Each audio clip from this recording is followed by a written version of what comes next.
சரி, நம்மளதுல எங்க நம்ம கேம் நம்ம கொண்டோம் திருப்பின்ற சொல்றேன். பவர் பிளேல பேடா போட்டு விட்டுட்டோம். பும்ரா பேட் பவுலிங், ஹர்ஷ்தீப்பும் பேட் பவுலிங். எல்லாம் short ball bouncers. Short of லிங்க்ல அழகா விசிபிலிட்டி மிடில் ஆஃப் த பேட்ல பால் படுற மாதிரியே போட்டுருக்காங்க எல்லா பாலும். யார்காஸ மறந்துட்டாங்க, ஸ்லோவர் ஒன்ன மறந்துட்டாங்க. அப்படி இருக்கிற சமயத்துல என்ன ஸ்டன்னிங்கா இருந்ததுன்னா, வருண் சக்கரவர்த்தியை மிஞ்சறதுக்கு போலரே கிடையாது பாஸ் டீம்ல. நீங்க என்ன கண்டிஷன் கொடுங்க, எவன் வேணா ஆட்டம். அவனை நான் 2 பால் என்ன 6 அடிச்சா 4 பால் அவனை கண்ணில் விரல விட்டு ஆட்டுவேன்ட்டு போடுற நம்பர் 1 போலர் அவர்தான். 16th ஓவர் அவர் 4 ரன் கொடுக்குறாரு பாஸ். ஒரே ஒரு பவுண்டரி, அதுவும் லாஸ்ட் பால்.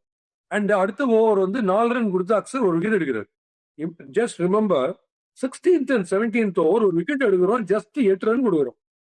அந்த மாதிரி திரும்பி வரணுன்ற கேம். அப்ப அது என்ன ஒரு வெளியில வரும், அது ஒரு இடத்துல மட்டும்தான் வரும். மீதி அப்படியே விட்டுட்டோம். திலக் வர்மாவுடைய பேட்டிங்ல மட்டும் டாப் கிளாஸ்.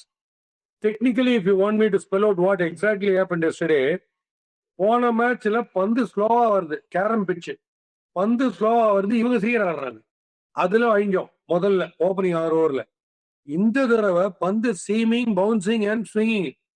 இதுல மெதுவா ஆடுறோம், இதுலதான் குயிக்கா ஆடணும்.